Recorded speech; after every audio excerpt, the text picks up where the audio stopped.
सब कुछ 360 degree change कर दिया। मुझे लगा ठीक हो जाएगा अपने आप, और यही थी मेरी पहली गलती। ऑपरेशन करके लिम्फ नोड निकाल देते हैं। इतना दर्द, इतना। लड़ाई सिर्फ बीमारी से नहीं होती, कभी कभी उम्मीद टूटने से भी होती है, और मेरी लड़ाई दोनों से थी।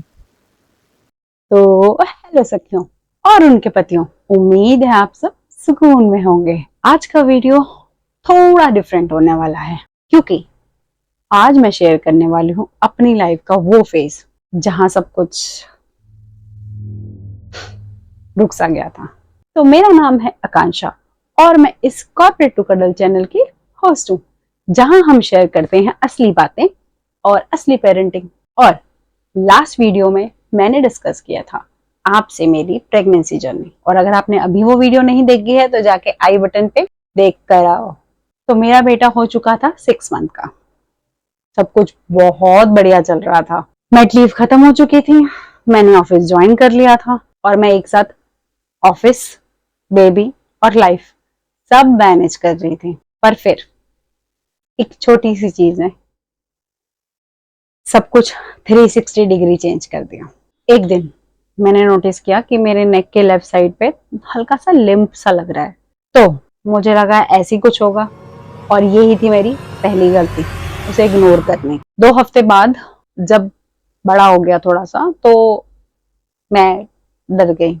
फिर जब मैंने अपने हस्बैंड को बताया तो फिर हमने उसी टाइम डॉक्टर को कंसल्ट किया, और फिर शुरू होती है असली टेंशन। डॉक्टर ने सजेस्ट किया कि हमें पहले FNAC कराना पड़ेगा, और FNAC की रिपोर्ट में जो भी आएगा उसके अकॉर्डिंग वो ट्रीटमेंट करेंगे। बट उन्होंने बोला कि आप अभी FNAC टेस्ट कराओ, उसका रिजल्ट आने में 1 हफ्ता लगेगा, तब तक आप एंटीबायोटिक लो, और एंटीबायोटिक से हो सकता है फर्क पड़ जाए इसमें, ठीक है। तो बट हमने बोला कि फिर भी आप बताओ तो कि क्या रीजन हो सकता है। तो उन्होंने कहा कि आप एंटीबायोटिक लो और एक बार टेस्ट के रिजल्ट आने दो, उसके बाद हम डिस्कस करेंगे। और फिर हम गए टेस्ट करवाने के लिए। तो बाय गॉड मुझे नहीं पता था कि FNAC टेस्ट में क्या होता है। मुझे लगा हल्का सा ब्लड का सैंपल लेंगे और क्या करेंगे टेस्ट में। तो हम जब टेस्ट कराने गए, उन्होंने बोला दोनों हाथ ऐसे रखिए और अपनी नेक को ऐसे करिए, हिलाना नहीं है बिल्कुल भी। ओ भाई साहब, और उन्होंने वो निडल ली और उसके अंदर से जो भी निकल सकता था वो निकालने की कोशिश करी। ओ भाई भाई भाई भाई भाई, तो ये पिक्चर देखकर आप समझ सकते हो कि मेरी क्या हालत हुई होगी।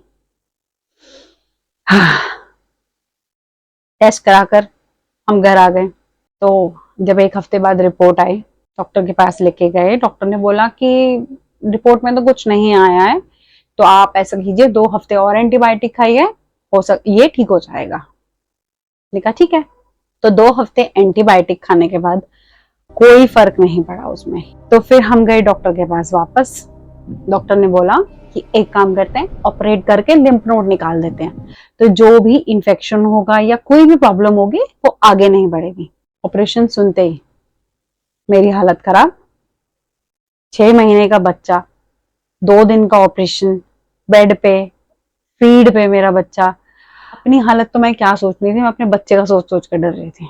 तो मैंने अपने हस्बैंड को बोला कि मैं ऑपरेशन तो नहीं कराऊंगी। पर ऐसी सिचुएशन में जब आप गूगल करते हो ना, तो वहां आपको सीधा क्या दिखता है, कैंसर। अरे बाबा, तो फिर अब क्या करें। फिर हमें किसी ने सजेस्ट किया कि आप ये अच्छे डॉक्टर हैं, आप वहां चले जाओ, उनसे कंसल्ट कर लो। फिर हम गए दूसरे डॉक्टर के पास, उनको हमने वो रिपोर्ट दिखाई जो पहले FNAC टेस्ट से आए थे। उन्होंने बोला कि ये आपका टेस्ट गलत है, आप एक बार दोबारा FNAC कराने जाओ। ओ माता जी, जैसे तैसे दोबारा FNAC करा लिया मैंने। तो रिपोर्ट आई और उसमें भी कुछ नहीं आया। डॉक्टर के पास गए, डॉक्टर कहते हैं कि अब ये ना बढ़ रहा है ना ये कम हो रहा है, तो आप एक काम करो, एक और FNAC करा लो। तीसरी बार FNAC। तो भाई मैंने तो अपने हस्बैंड को बोल दिया कि मैं नहीं करवाऊंगी। तो भाई पता नहीं वो बंदा कैसे समझा देता है मुझे। फिर मैं गई तीसरी बार एफएनएसी कराने के लिए। तीसरी बार एफएनएसी हुआ, 2 बार तो मैं नहीं रोई, तीसरी बार जो मैं रोई हूं, इतना दर्द, इतना दर्द, इतना दर्द बर्दाश्त के बाहर। और वो बिना बेहोश करे एफएनएसी टेस्ट करते हैं आपका। हो गया टेस्ट, अब फिर रिपोर्ट का इंतजार। मैंने अपने हस्बैंड को कहा था जब तक रिपोर्ट में कुछ नहीं आएगा मैं कोई मेडिसिन नहीं लूंगी। रिपोर्ट आई और रिपोर्ट में कुछ नहीं लिखा था, बस नीचे एक लाइन लिखी थी, मे बी ट्यूबरक्लोसिस। उस वक्त सबसे मुश्किल पता है क्या था? अनसर्टेनिटी, कि मुझे हुआ क्या है ये नहीं पता चल पा रहा था। हर दिन दर्द बढ़ता जा रहा था, लिम्प बढ़ता जा रहा था, मैं बस टूट रही थी, वो दर्द नहीं बर्दाश्त हो रहा था।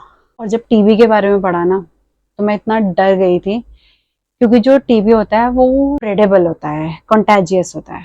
अगर मुझे टीबी हुआ तो मैं अपने बच्चे के साथ नहीं रह सकती थी, और वो 6 महीने का बस सिर्फ।